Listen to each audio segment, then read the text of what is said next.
we had a friend who was talking about wanting to own uh, an ice cream shop of sorts. Okay, and he had kind of pondered ideas of an ice cream coffee shop, small town, little thing. And I said, or I Like knew, he talked about this all the time, it seemed yeah, he like. talked about Yeah. it a lot.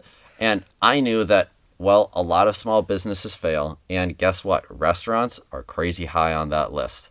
So, what I suggested is, well, why don't you start by doing kind of a food truck or pulling something in a trailer and going to baseball games and outings and kids' birthday parties and things like that. Or maybe even get a cart that you're pushing around and go to large baseball tournaments and try and sell custom ice cream there, right? And then you get an understanding of what kind of ice cream people actually like. And you can talk to people and basically do massive group studies as to what people are actually looking into, because maybe people want a small spot where they're able to sit down and drink coffee and get ice cream all day and they can work at a spot. Or maybe they just want to walk into the restaurant, get some food, and leave.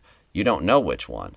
But when you gather additional data, when you understand what people want, when you understand how how likely it is for a business to fail, you can alter things. So start off small, right? Maybe a lot of the reason that these businesses fail is they don't get enough customers coming in soon enough. Well, if you already have a customer base from walking around with a cart and you let everyone know that you're opening up a restaurant, you could mitigate that issue.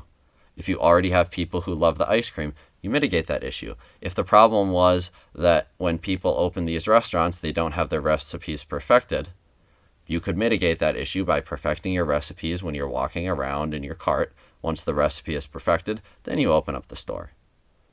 So, the more you understand about a specific statistic and how different variables affect it, the more you can use and alter those variables in your particularized case to increase your chances of success.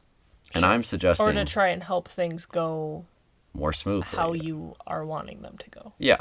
And I'm suggesting that no matter what it is that your goal is, that instead of just idealizing a situation where everything goes perfectly for you, that you should put in the work, understand what you could do better, or understand how you could increase your chances of success, and then proceed forward, making whatever modifications are necessary.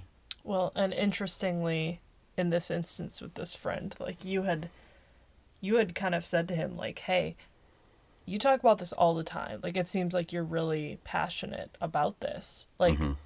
what are you doing to like help this be a reality?"